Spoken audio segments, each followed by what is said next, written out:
to get up there. Thank you so much for having me. I, of course, wanted to start by thanking Jude and Tina for having me here today, as well as for all of your excellent work in this space.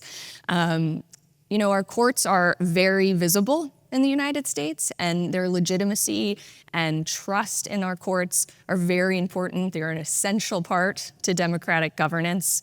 As Roger said, I am faculty at Yale Law School, which means I'm a professor at times, and I can tend to lecture on, and I'm a social scientist. So my promise to all of you today is that I am going to try my best to turn a 60-minute lecture into not like flashbacks of being in school, but instead very exciting, and we will save some time for questions too, because I'm going to try and cover a lot, so you really feel like you have a solid foundation moving forward. So with that, let's get into it.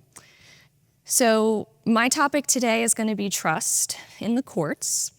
And in this presentation, I'm going to discuss some of the existing social science evidence, which there is an abundant existence of, on how to increase public trust. I'm also going to suggest some approaches that build trust and confidence within the public. And then I'm going to review the basics of something called procedural justice. Can I just get a show of hands of who's familiar with the term procedural justice real quick? Okay, lovely. And we will talk a little about internal and external procedural justice. And then finally, I am going to go ahead and disable Kiss Cam today so that we can all just relax and have a really lovely time together, okay? I will be the only one recorded, so don't make any moves. Okay, so it is NACOM's 40th annual conference anniversary. Turns out that a ruby is the present for 40 years. I did not come bearing gemstones, but my gift for you today is going to be this lecture, which I'm hoping can sort of be a nice foundation around some of these buzzwords of trust, legitimacy, confidence, and it can serve as sort of a foundation for you as you move forward with other talks that you're going to hear throughout this. So again, my goal is I want you to think of me as sort of like Webster's dictionary for these terms. So the goal of what we're doing here, specifically, we're going to talk about all the goals of the court system, but we're going to focus on these two today, which is trust. The goal is for citizens who interact with the criminal legal system, criminal justice system, judges, courts, prosecutors, police. We want them to experience the system as being fair, as being trustworthy and transparent, which helps to create a high perception of legitimacy. I'm going to explain why legitimacy is so important. But these perceptions spread to the wider community. One way to reach this goal is to use a framework called procedural justice. And there are decades of research applying procedural justice to criminal justice settings. We know it boosts the legitimacy of legal authority, and we know it encourages people to follow the rules.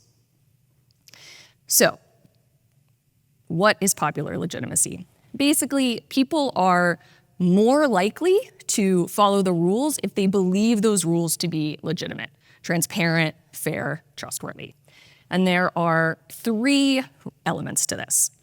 The first is an obligation to defer to and abide by judicial decisions, that people have trust and confidence in judges and courts, and finally, they believe that judges and community share the same values, which is something like social science we call normative alignment. These elements are often referred to in the popular press as public trust and confidence. In the US, we're often taught about the term deterrence, which is sort of this idea that the certainty and swiftness of punishment is what makes people follow the rules. Sort of the counter or partner theory to deterrence is legitimacy, right? Which is it's not just the certainty of punishment, but also the belief that the rules are legitimate and fair are what make people voluntarily comply to follow the rules. Now, the sort of added bonus of encouraging people to follow the rules through legitimacy is that it's simultaneously building trust in our institutions.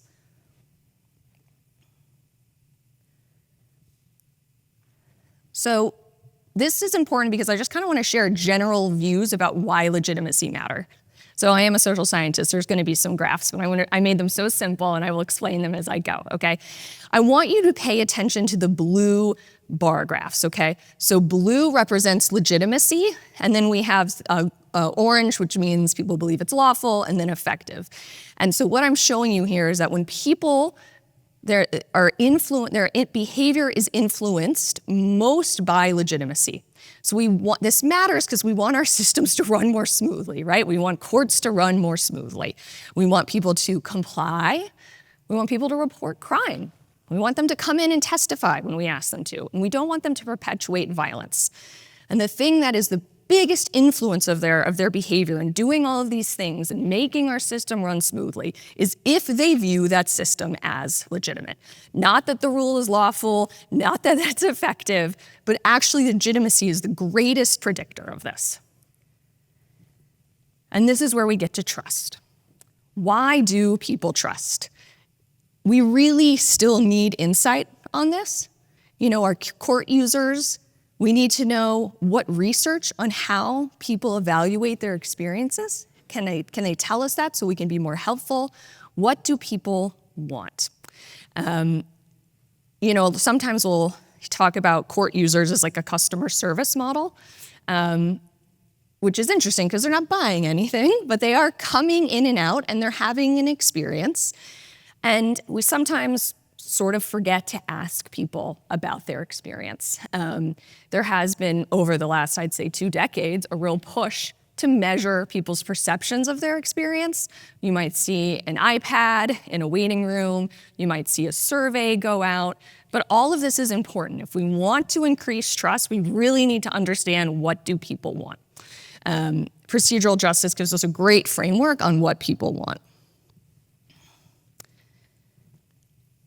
There's been a decline in confidence in the courts in the US at all levels. I'm sure some of you have seen this statistic. This is from the National Center for State Courts. It's about a 5-year trend. We can see state courts, 15% decline in public confidence, federal courts, 17%, SCOTUS, 20%. And also, we've seen an uptick in people's view that the courts are a political institution. The exact question is, the word political describes the courts well or very well. We've seen nearly a 10% increase. Now, a country that is politically divided at times, we don't also want to see people feeling that the courts are politically divided because it hinders, again, this idea of legitimacy.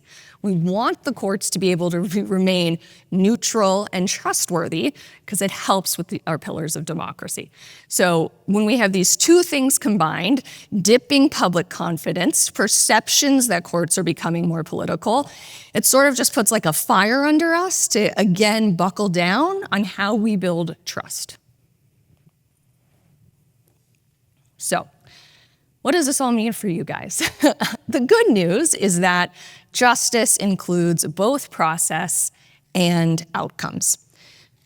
Research shows that process accounts for a lot of how people assess whether or not they experienced justice or fairness.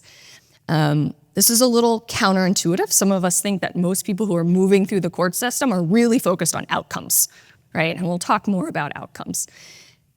The good news is that a lot of the times, people working in the court system don't actually have a ton of power when it comes to the outcome. But they do have a lot of power about the process.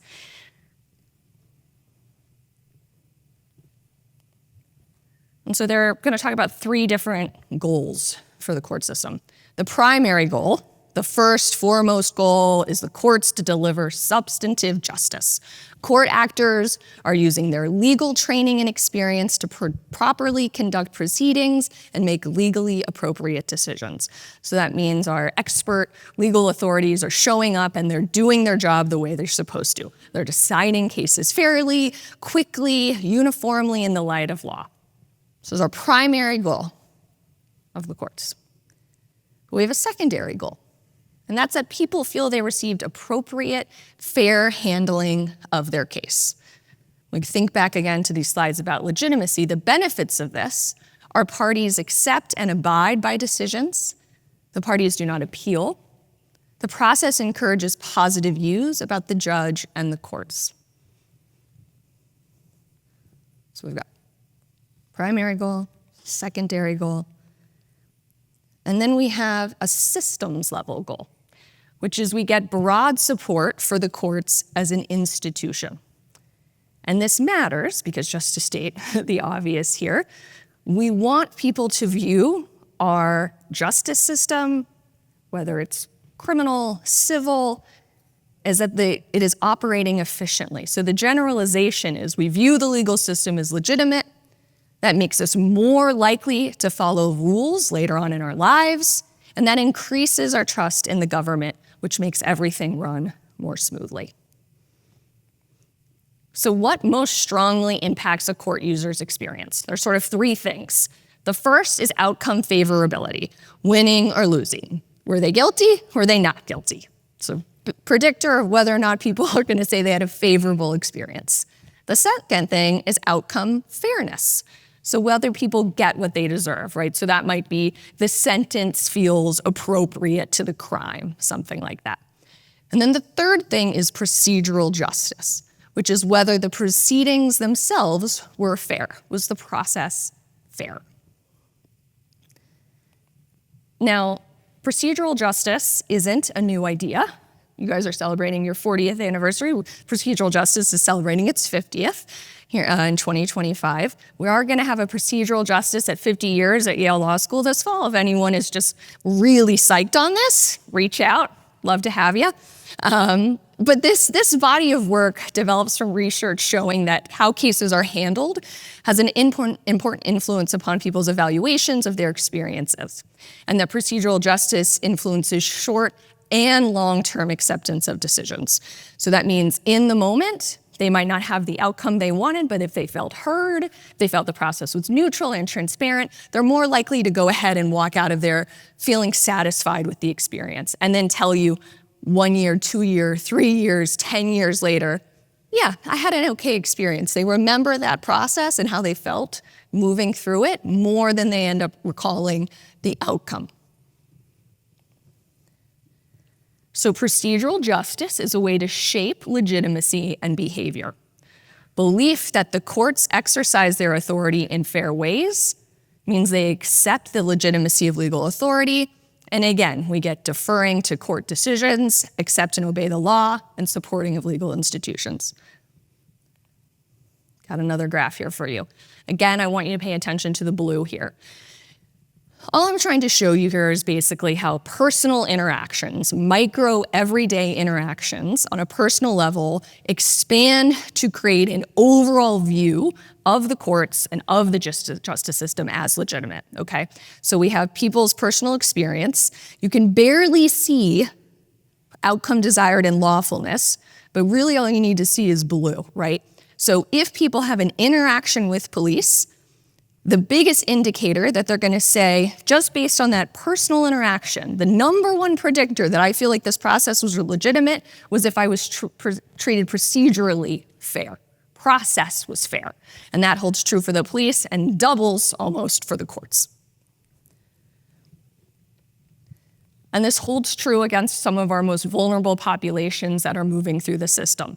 Same with victims. Victims will report almost doubly that they had a stronger overall sense of satisfaction with the process when they felt that they were treated justly. So, I honestly have a very easy job today because what I'm talking to you about is sort of as solid as saying 1 + 1 = 2. I really like talking about procedural justice because I don't feel like I have to come in here and, pull together a bunch of stuff and sell you on something. It's just really solid science. And it is not rocket science. When I talk to you guys about this, a lot of people say no brainer, honey. You want me to be kind to people?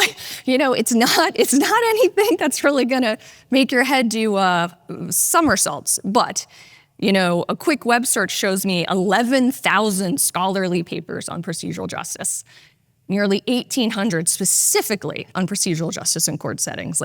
This is cool. We can feel really good that the things in this framework work and have been tried all over the world in really diverse settings, especially in courts. I know, again, like the one criticism I tend to get is that like it seems a little dumbed down, procedural justice, but I know we're all very overburdened and under-resourced in our jobs already. We're very busy. We don't have a lot of time to add new things to our plate.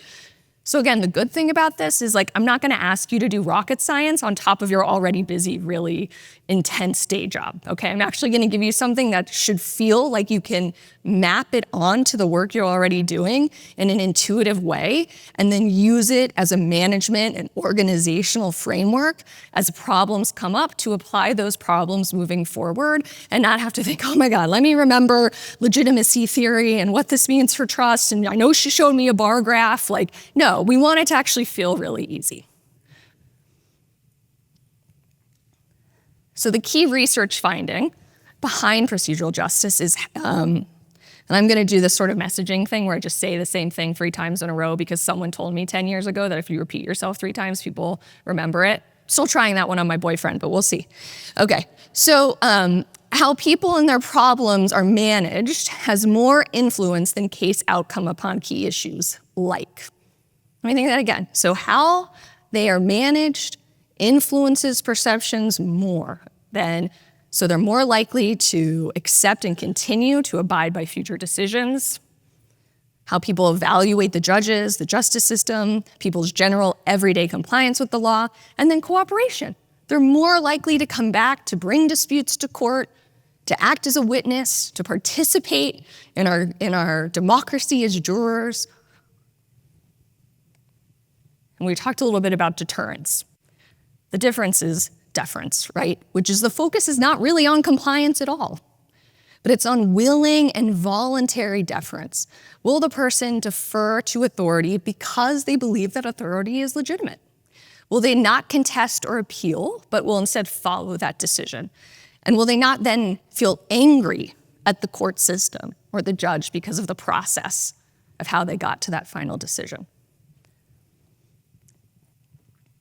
So again, another little graph for you.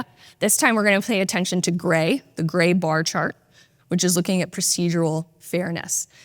And this graph is showing you the willingness to defer to decisions based upon reason for being in court.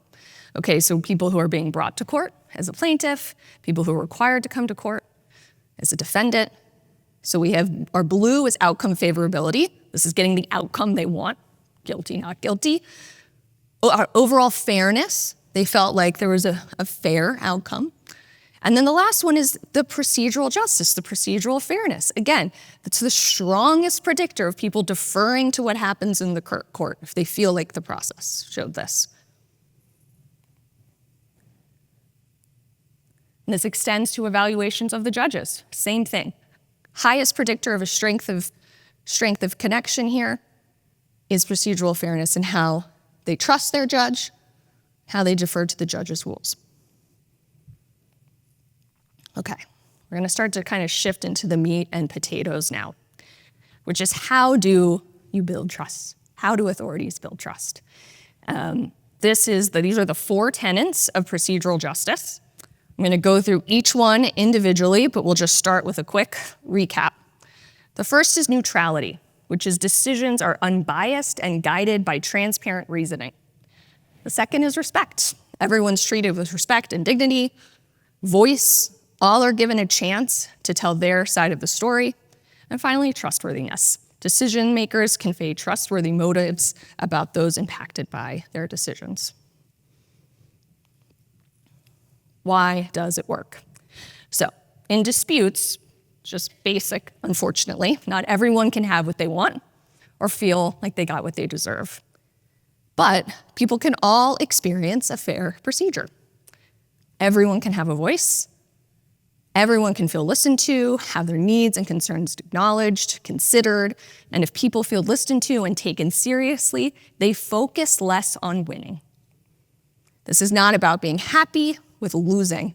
It is about accepting decisions made by trusted authorities. So these 4 tenets that we were just looking at, they can sort of be broken into 2 categories, which is the quality of the decision making and the quality of the actual treatment. So allowing voice and being seen as neutral, these are really important in the quality of the decision making. And then in the quality of treatment, showing respect for people and being trusted a decision maker. So when you think about procedural justice, you can think there's a bucket of the actual quality of the decision, okay? And then there's the quality of the treatment and how we interact with people. So as a quick graph for you. So these are all the different elements of procedural justice here, okay? And we're gonna show you 2 different courts. I'm gonna show you California, I'm gonna show you Chicago. But they hold the same across jurisdiction. So if you look at the 3 sort of highest predictors of people saying, I had a procedurally just experience, they're gonna tell you the things that stood out the most was the process seemed neutral, it seemed respectful, and it seemed trustworthy. And you can see favorability on this last one, least likely predictor. And again here, this is in Chicago, neutrality, respect, trust. These are the tenets that are most likely to predict compliance. So I'm just gonna take a moment now and we'll go through each of the 4 tenets. And as I go, we can talk about some examples. So voice is very important. And I'm sitting here and I'm like talking about voice, and I've worked in some court settings. I've been on the other side of the glass. And I'm sitting here thinking, God, I'm talking about voice. And they're gonna say, I just have to listen to people all day and they won't stop talking. More voice? I'm giving everyone voice. I'm really trying. But it is sort of one of our core most important tenets when we think about building trust and we build a process that moves smoothly and people are listening and they're doing what you're asking. We have to give people an opportunity to tell their side of the story in their own words. And this is one of the biggest frequent cause of complaints. I was not given an opportunity to address the judge. I was not given an opportunity to address my lawyer. There's a whole sort of thing. The clerk wouldn't give me an opportunity to explain what I needed. The judge did not listen to me. The judge was distracted, signing orders, talking to clerks, not engaging with me. So in the court, this means we want to create an environment where people can voice their side of the story and give people the chance to state their case before making decisions. A lot of people say, well, that's what an attorney is for. Well, an attorney is only there for one part of the situation, and they can only give someone voice if they allow them to, and sometimes they don't. It's important to think about ways outside of our legal infrastructure that still allow people to interact with the courts, interact with the system, and feel like they were heard. You can get really creative with that. So these are sort of the do's and the don'ts. Big one is just to focus on the person when they're speaking. Okay? And show awareness of what is said in oral or written opinions. Try not to multitask or complete paperwork or talk to staff when someone's trying to explain to you their side, try to explain to you what they need, or show signs of impatience if that person has trouble making legally relevant arguments or just asking for things in the way they're supposed to ask for them. Sometimes we assume people know the jargon, they know what they're supposed to say, instead of trying to meet them halfway. So people trust court leaders when they view them as neutral, principled decision makers who make decisions based on facts and rules, not personal opinions.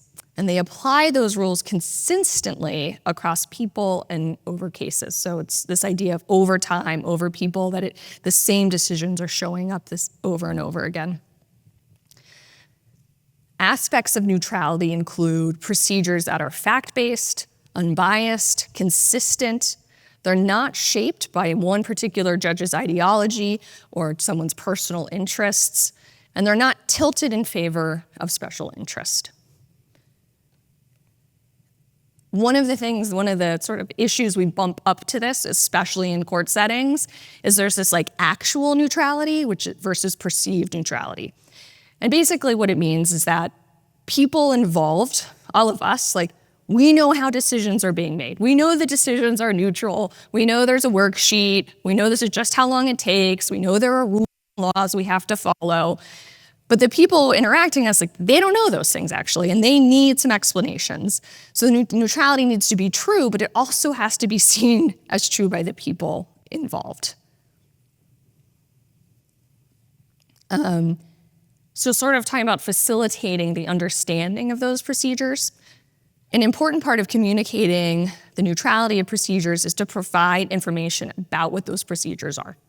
People coming to court are often confused about how cases are handled. Lay participants often find things confusing, especially true when there's any cultural or language barriers. And confusion is a particular problem because a lot of cases, I'm sure you know, are going pro se more, and people don't really have a structured way to move through the system. We help people understand how the decision was weighed and what it means, and this emphasizes procedural justice. I think a lot about this story because in my younger days, there's a lot of things in my 20s I'd like to go back, but this particular part, not really, but I'll tell you the story anyway, which is in my 20s, I was tasked with this crazy job to just go and collect case or charge level data from as many jurisdictions across the country as I could get. And I had no experience with this, and I just started by basically in my office at my computer sending emails like, hi, my name's Caroline, I'm a young criminologist. Could you send me every charge case you have from like 2000 to 2020, please? Thanks. And then I get an email back and I'd be like, those jerks, haven't they heard of my rights? I need my data. But I'm not really like that. Instead, I was like, okay, there's obviously something here I don't understand, right? Because like I've tried this and just I'm not getting anywhere. And so I went to my boss and I said, I have this kind of crazy idea, but I would love for you to let me rent a car and go to this state and just kind of drive from courthouse to courthouse to clerk and figure out why I can't get everyone to give me any information. And what I learned was that I had no idea about the procedure and what I was asking, or how what I was asking was completely impossible. And I had told myself these insane stories, right, about why I wasn't getting this data, right? You know, maybe they know I'm from Kansas and I'm a KU fan and they really like Duke. You know, like I was just anything I could think of versus the actual process and procedure. And so I did this. I did this for 5 years. For 5 years, I took rental cars and I drove. I visited over 1,000 counties, over 1,000 courthouses. And what I learned is that most people would love to share data and they had no capacity. And there was a real process and procedure I needed to follow to even start to get there. And little by little, you know, I realized a lot of times, sometimes they didn't even have like a thumb drive to give me the data. They wanted to, but they didn't have the thing they needed, or they didn't have the skills to query their old case management system to give me the data. But I was able to really build a partnership. And at the end of that, now when people come to me, because now I'm at Yale Law School, so I'm around a lot of really huffy young lawyers, right, who are trying to change the world. And they're like, they won't give me the data. And I'm like, shh, let me see the email. And then I can explain to them, listen, there's a whole world here you don't understand. And what you're asking for is actually absurd. But there's a disconnect. And that's not directly applicable, but it is a real clear thing of like, I was speaking one language and all of my court clerks were speaking another. And all that was missing was a clear procedure that made sense to me and felt neutral for me to move forward.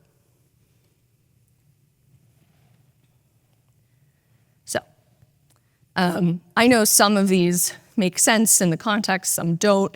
You know, I want you to imagine how overwhelming.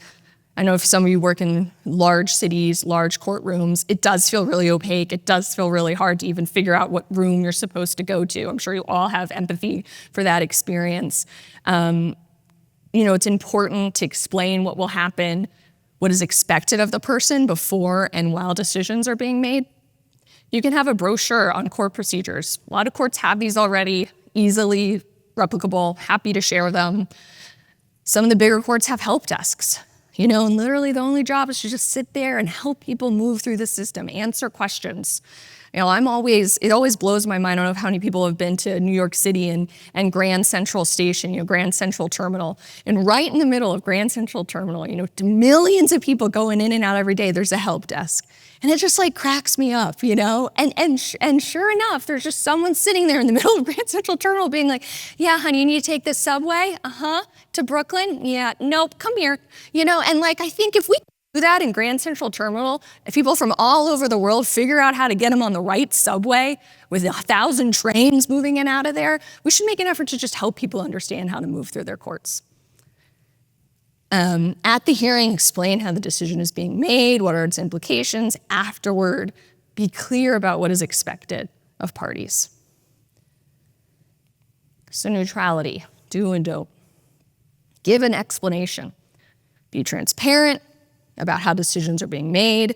Cite relevant rules. This is a good opportunity to recognize court users' issues and explain why they cannot determine the outcome. Don't use legal jargon. Assume the actions are disrespectful when they may just reflect confusion about the overall process. The goal is we want everyone treated with respect and dignity. Take people seriously, take their concerns seriously, show respect for them as people, emphasize the rights people have. And these are some of the implications of this. Where I don't know if you remember at the very beginning, I sort of mentioned this idea of a customer service model.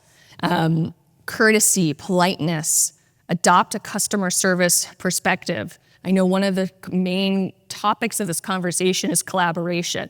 And I am going to spend several slides talking about collaboration amongst one another as colleagues. But there's also the collaboration between you and the community and you and the person who's interacting, right? So if you sort of have a customer service experience or mindset, more likely for this to feel some reciprocity between the two of you. Respect for people and their human rights. This is a really interesting one. Tell them how to complain. Tell them how to share the complaints and talk to someone higher. It actually, very small number of people actually do complaints, but knowing that, again, this goes back to voice, knowing that they are respected enough to be listened to about their perception of the experience goes a really long way.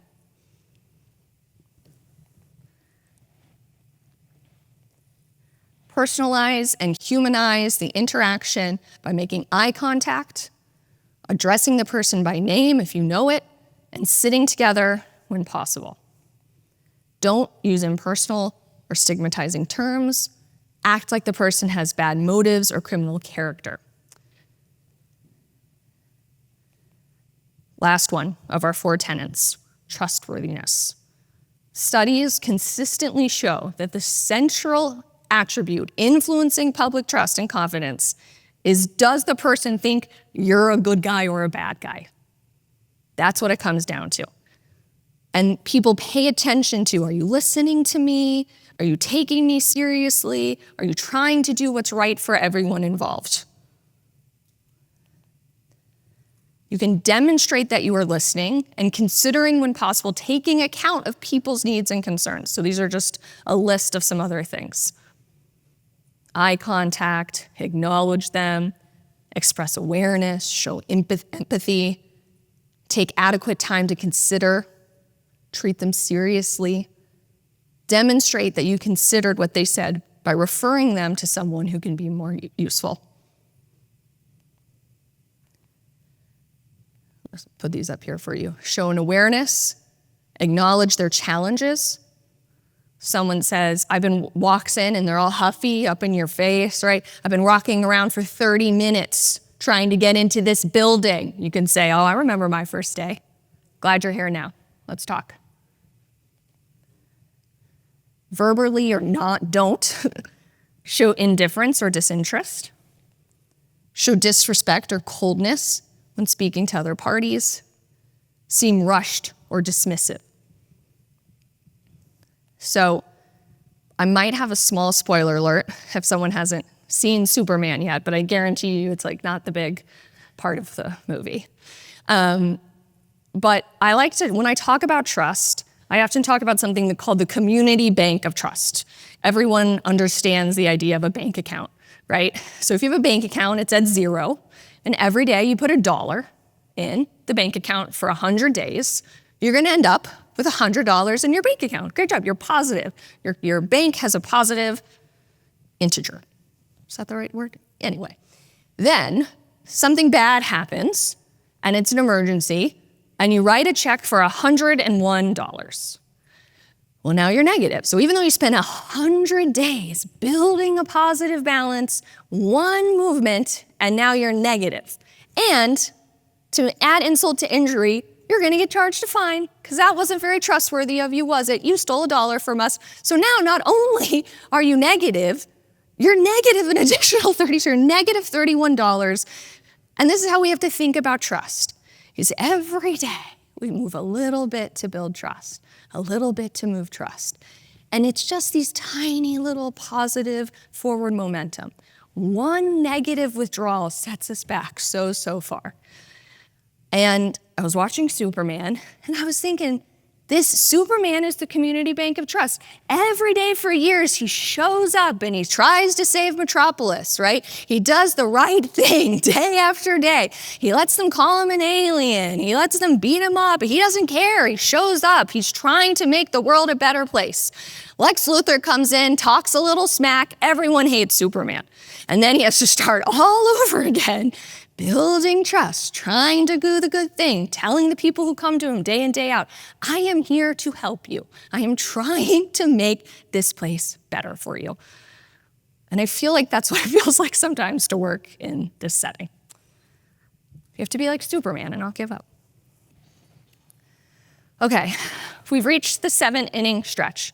I would just like all of you to take a moment to turn to your neighbor or someone nearby. Please greet them with eye contact. Introduce yourself. You can shake hands. You can fist bump, elbow bump. Oh, yeah.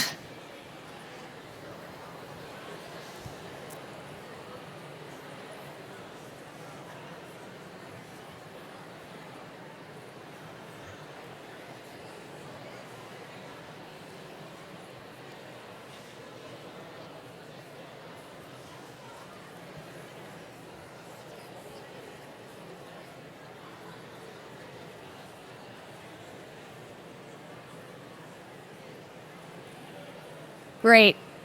Thank you. So, this was risky. I knew letting everyone talk could go awry, but I wanted to demonstrate something, right? Oh my God, this is actually really lovely. I wish you guys could all see this. It just got very heartwarming for a second. So, the importance of interpersonal treatment. I mentioned this when I was talking about trustworthiness. The single most important thing, I cannot stress this enough, the thing that builds a legitimate government, the thing that builds a court system full of collaboration and trust is quality of interpersonal treatment between people. And I just want to stress that because it is the thing that will build trust. And that's why I had you all kind of do that, because that was just a moment of kindness, of shaking hands, of looking at the person next to you, reaching out. That probably would feel, I don't know, maybe not for some of you, but some of you a little absurd to do that in a work setting day after day and talk to people this way. But that is we want there to feel that level of community when we show up to work. So subtle unconscious actions. People are often very unaware of subtle ways their behavior communicates cues about status and standing. It's really important to monitor actions for such cues. You could suggest, we found this very helpful, judges, courtroom actors, even clerks, people working the receptionist, front desk, have them videotape and review their hearings in privacy. This is much more for education than evaluation. And I wanted to tell you about an example of this that really blows my mind. So I mentioned procedural justice has been applied globally in so many different settings. And the one setting that always really blows my mind is that in Mexico City, Mexico, they decided to train all 80,000 Mexico City police officers on procedural justice. And when I think of Mexico City policing, the first word that pops to my head, it's not a good one. It's like corruption, I'm like 80s, 90s, like I'm thinking all these things. So I thought, man, what a really intense undertaking to try and train 80,000 of cops that have been labeled corrupt and teach them to treat every individual that they stop with respect and dignity and be neutral. So they went through this massive training. It actually ended up being a huge success, mainly because a lot of the senior leadership was very on board with this process. They trained all the cops in Mexico City. And they were doing pretty well, but they just felt like the cops weren't internalizing it quite all the way. So they did this really crazy thing where they set up basically a secret shopper incident, and they videotaped the cops. And then they showed them. So what is the cops that had gone through testing or had gone through training, so this is our test group, not our control, they had the cops get a call, and it was for a neighborhood disturbance. Someone in the neighborhood had called and said, listen, there's someone walking around the neighborhood causing a commotion. There's a disturbance here. We need you to come and handle the situation. And this is a community member, seems very distressed, very upset. The cop arrives at the scene. They see the person making the disruption, and doesn't seem like they're really doing anything, but they're transgender, and so you can tell it's a bit of a community conflict. And so then they get recorded how they interact with the person who called in the complaint, the person who is actually an actor. Okay, so this is the transgender person who's shown up in the neighborhood, just sort of being there and being loud, and then their partner who has not gone through the training. And they videotaped it, and then they allowed the cops to go back and watch these interactions. And they all said this was the thing that really sort of pushed them to the next level, because they could compare themselves to their colleagues, to their partners. They could see the ways they were getting better, but they could also see the ways that there was some improvement. So it's a great way to pay attention to sort of subtle, unconscious actions that we're taking. Now that we really know the basics of procedural justice, I do want to kind of transition. I wanted you all to have a really solid understanding of these ideas, what the tenets were, how they affect you sort of externally, how you use them to interact with your community, and turn this inward, because I know we have a lot of managers here, leadership, administrators, and those of you in leadership roles, this next several slides are for you. And I want you to start thinking about using organizational design for your county, for your court, for your district. Because it's really not just about the judge or the prosecutor, it's about the entire interactions with the whole system. So there are design systems using a procedural justice framework.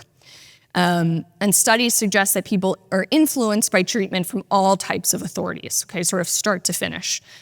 Experience with law enforcement, out-of-court experiences, treatment by court clerks and bailiffs, experience in the courtroom dealing with judges, experience afterwards with receptionists, operators. And this is called a systems-level approach. California courts are already acting on this idea. They have a procedural fairness initiative. This is based on their own independent research confirming these ideas. Responding to diversity increases, as they're seeing increases in pro se representation, public distrust of the courts. They really want every experience with the court, start to finish, be building legitimacy. So California is a whole state, right? They have a whole state focused on this initiative. But I also work a lot with specific agencies and specific courts who want to make sort of system-level design changes internally. So, like, for example, right now, I'm doing a project called Building Trust and Legitimacy. It's in 4 very large counties. These large counties all have a problem with gun violence. They're interested in building, programming, messaging in the courts, all of this messaging in the community to decrease gun violence, but they want to do it through a procedural justice framework. So, gold standard, yeah, let's get the whole state to fund an initiative that pays for your courts to get signs and help desks and iPad surveys. But there are also lots of people working in this field who are interested in sort of systems level, individual level interactions to help do some of this work.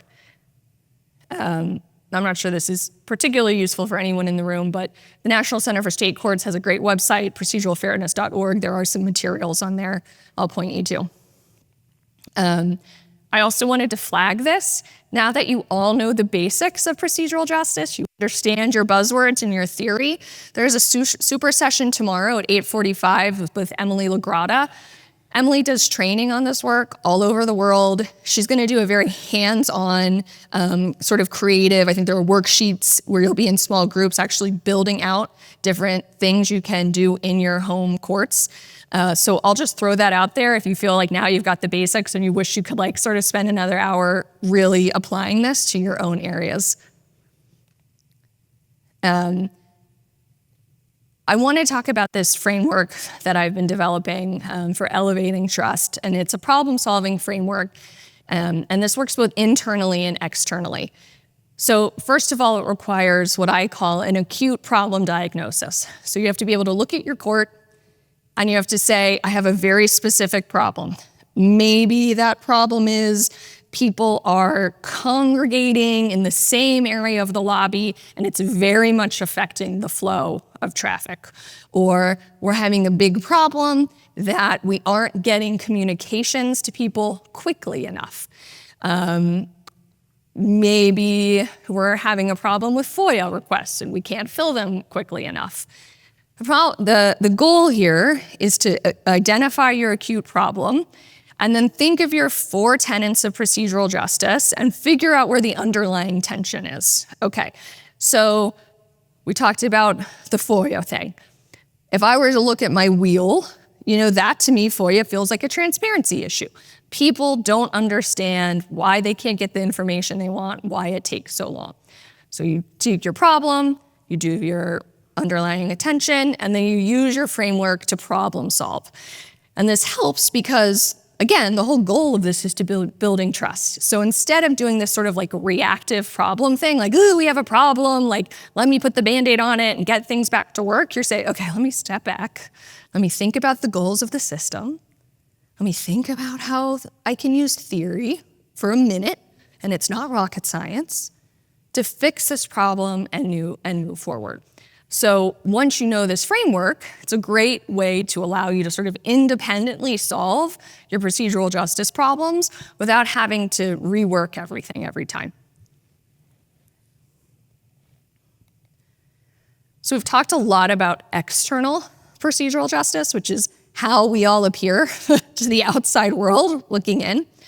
But what we've learned doing this in jurisdictions all over the place is that we actually can't make any progress with external trust unless we focus on building internal trust first. So the first time we decided to do procedural justice training on a really large scale, it was in the Chicago Police Department. And we sat down and we were like, okay, guys, we really need you to go out there and be nice to all of your community members, and we want you to listen to them, and we want you to be transparent, and we want you to make eye contact. And they were like, whoa, I need 2 days to just tell you how my boss hasn't made eye contact with me in 2 years. And then you can tell me to go tell Joe how the process works. So I was really struggling about where to put this slide because I actually think it's probably the most important slide I'm going to share with you today, but I wanted you to get the basics before I start talking about it. So when I go to offices or courts and they say, I want to work on procedural justice, I want to build trust with the community, I usually spend, if it's a 12-month project, 6 to 8 months doing nothing but internal trust building. And we spend a lot of time making sure internal policies are really clear and transparent. Spending a lot of times making sure people understand, even promotions. What's the process for getting promoted? Is there neutrality? What's the process and who gets what job? Who moves here and there? Why is some seat vacant and one filled?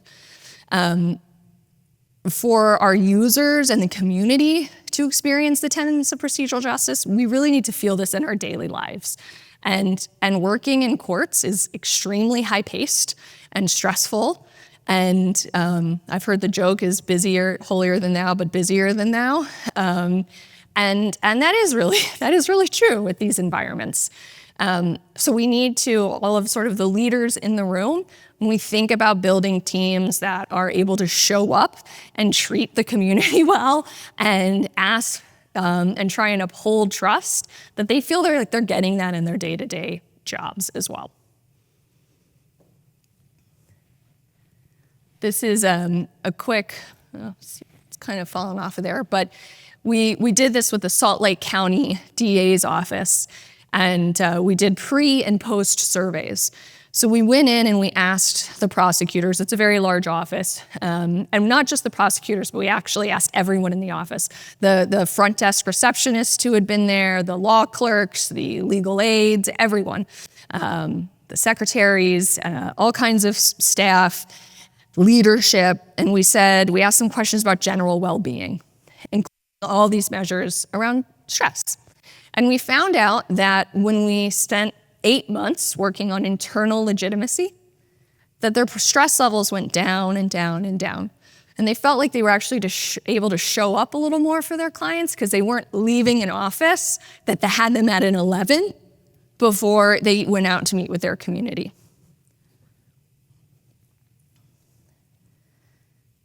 I think, I'm just if there's anything else I want to say about internal.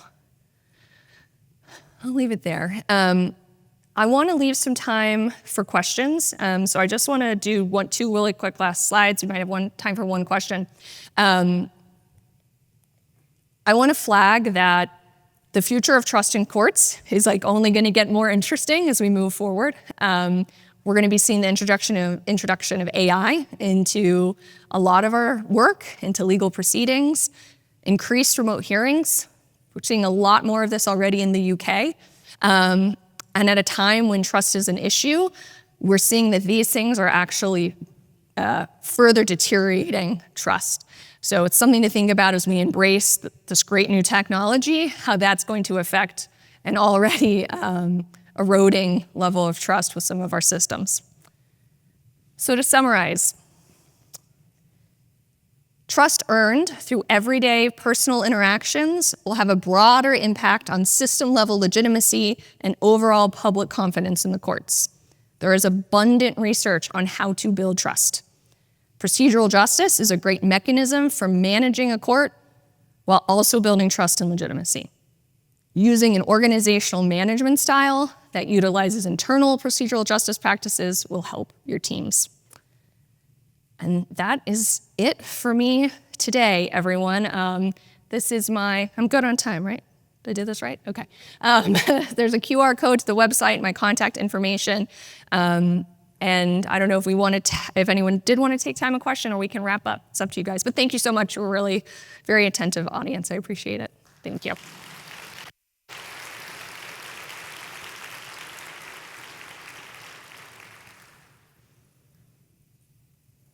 Does anybody want to ask questions? Anybody? Procedural justice? Maybe share what you're doing in your court to enhance procedural justice? So real quick, you had mentioned that there are, I'm over here, to your left. Oh, there you are. Hi. Okay. So you mentioned that courts are adopting forums that can undermine public trust and confidence. Can you describe what some of those forums might be? Forums. Forums. Oh, yeah. So the reason I threw this in there is because I've been participating in some new conversations, particularly in the UK, about remote hearings.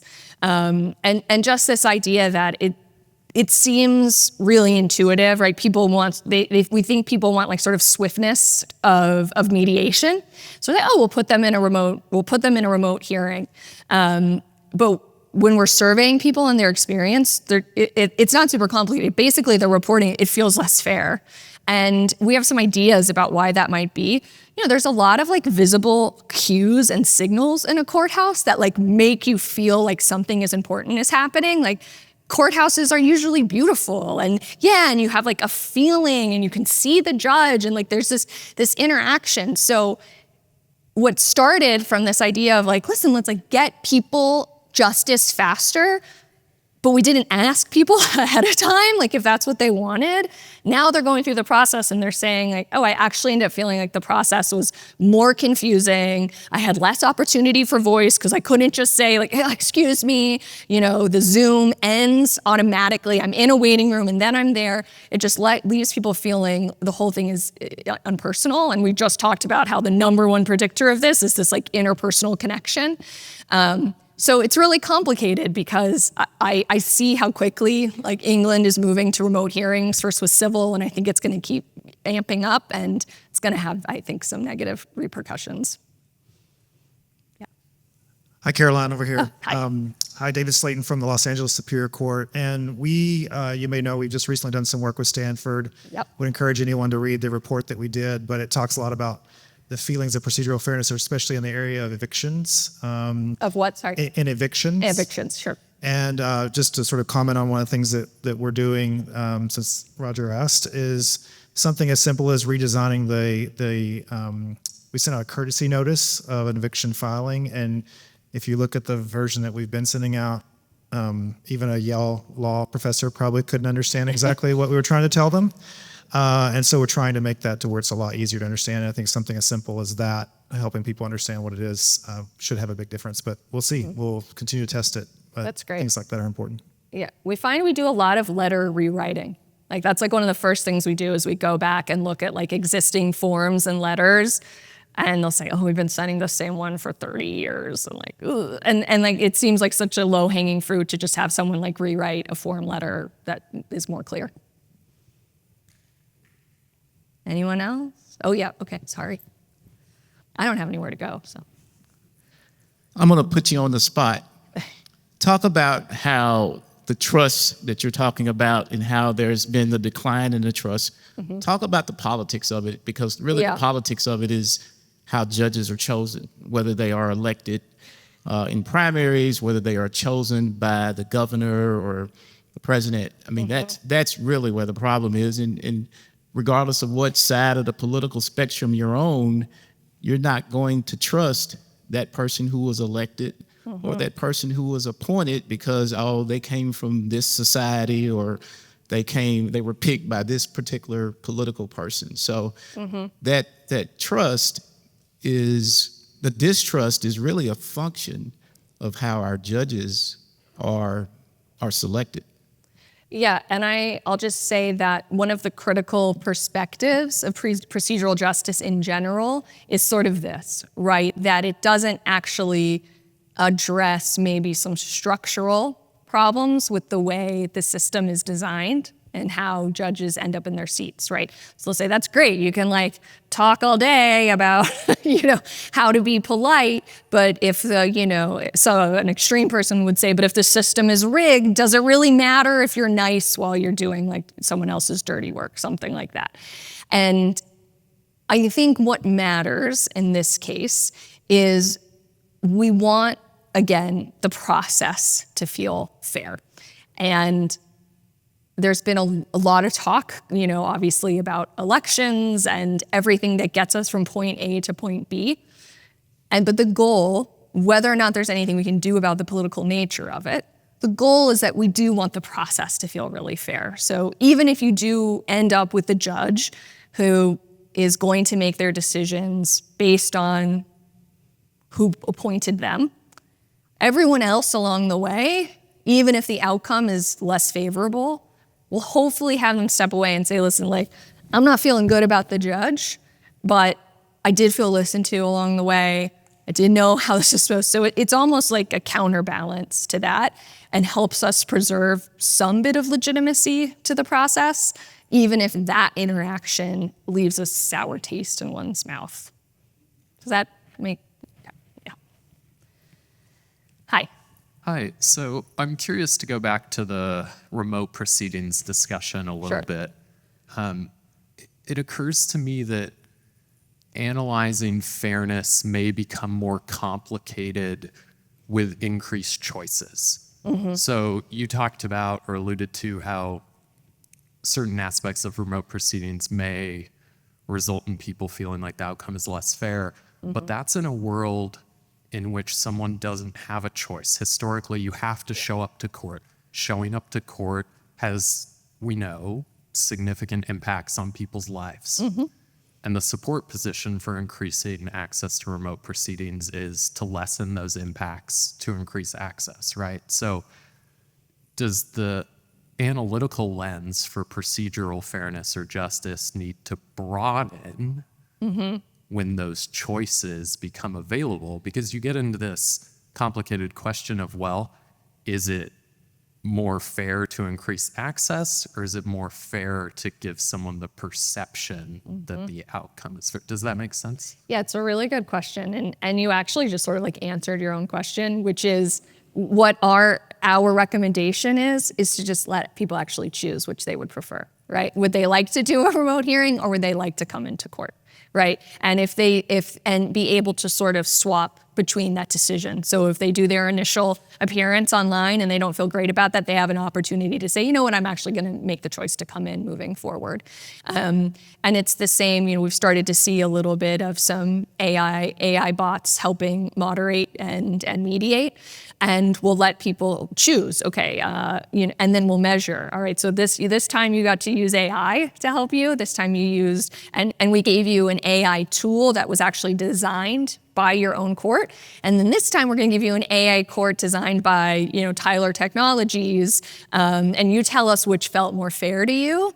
And then you can also then just choose not to use that, right? So I think the answer is we have to just let people decide for themselves instead of, and again, that has to do with this idea of voice, right? Like they get to decide what feels right for their life and their own perceptions of fairness.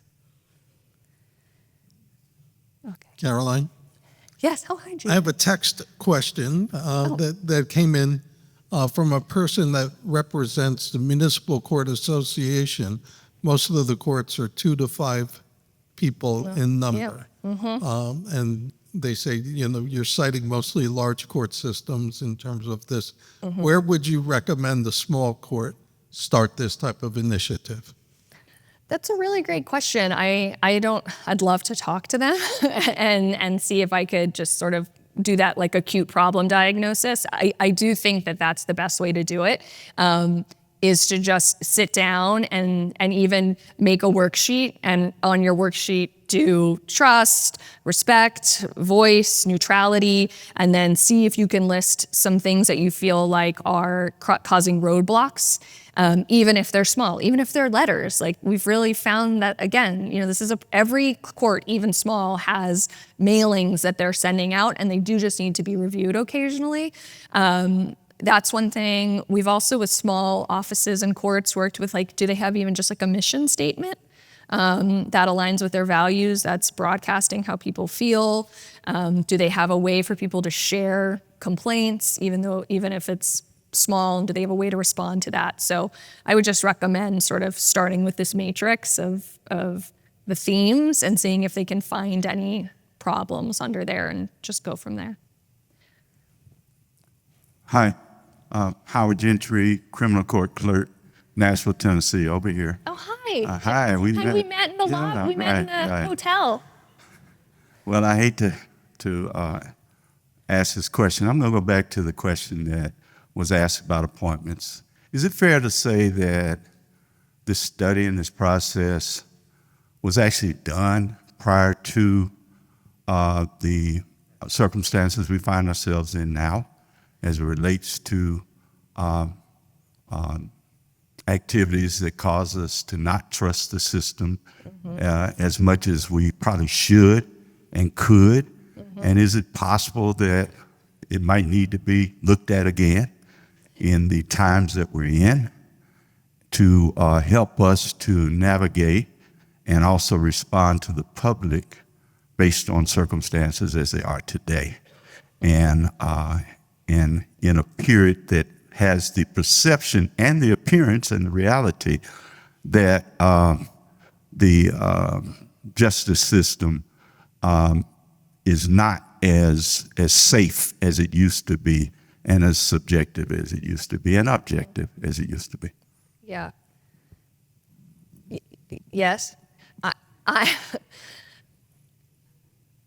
I get being at Yale Law School, I feel like a lot of people come to me and they like think I have some like insider knowledge about what's happening with justice in America. They're like, so tell me what's really going on.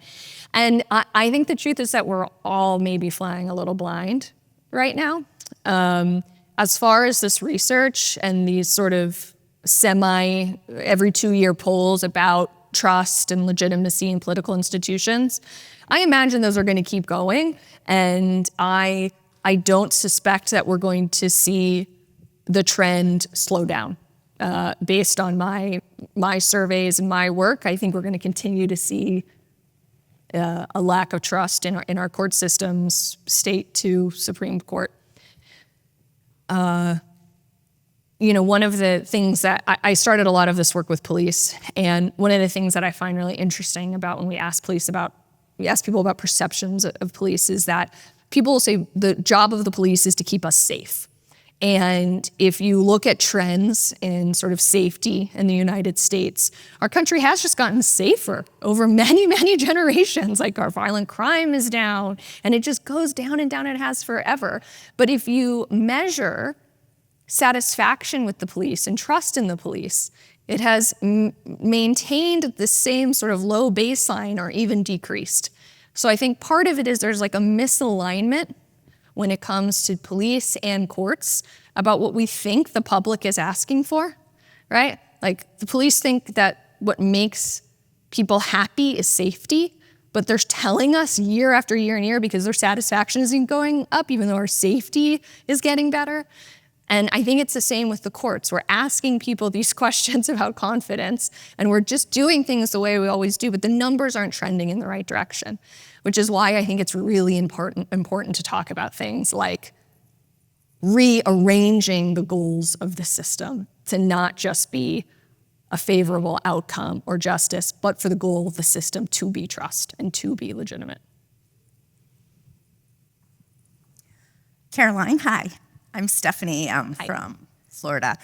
And I have recently, this is just very anecdotal, kind of to what you're speaking to, but I started about a year ago, and one of the tasks that I was given by my court administrator was in Florida, we have the sunshine laws. And yes, so very their familiar. public records requests are tremendous. And so the person that was taking care of she had kind of gotten this responsibility to respond to all these on top of 110 other jobs and hats that she wore. And so it was very low on her priority. Mm-hmm. And the court administrator was concerned that people just were not trusting the judiciary. They weren't trusting the court. It was taking so long. Mm-hmm. And so when I took over, as soon as I got one, I would shoot out an email specifically to that person, customized to that individual, saying, thank you for your request dated, whatever it was. And then I would just pick up whatever they wanted to know regarding these records. And then I would say, we are looking at it, and we will get back to you as soon as we can. And then when I would respond, when I would go back, and I try to do them within 24, 48 hours. And when I go back, 50% of the time I can help them and I know where to go and we can get them their records. 50% of the time, they're asking the wrong person, right. Or the wrong agency. And so I go and I do the research for them. I'm an attorney, so I go and I do the research for them. I figure out where they can get these records, and I put a link in there for them. And suddenly, we started getting more of these requests, and I can't imagine they're out there talking to each other. Yeah. But, maybe. But we're turning them over faster. And I feel like just with a little bit of extra, and I can't do that for everybody. I can't give everybody a couple of links, try here and here. But I do it when I can. When it takes, if it takes me less than 5 minutes, I do it. It might, sorry, since we're anecdoting, I'm just off the cuff, it might be useful to think about, create like a little FAQ from what you're doing and say, I can't respond to you, but just so you know, read through this. These are some responses I've sent other people. You might find what you need, or I have done exactly that. When I can see what they are looking for, if I'm like, oh my gosh, I did that last week, boom, and I can say, this appeared, this might help you, but in the meantime, but I'll get back to you for sure. So. And you can, and I think it's a really interesting story, because you can imagine that if you submitted a request and it took like months to hear back, and then the response is, I can't help you. Yes. Well, why wouldn't you just tell me the day I sent it that you can't help me? Right. Right. So like, it's just, little And things like it's that. a bad look for the court. Sure. It's like, oh, they're hiding something. And no, it wasn't. We were just overworked. Thank you. All set? Okay. Thank you guys so much. Have a great conference.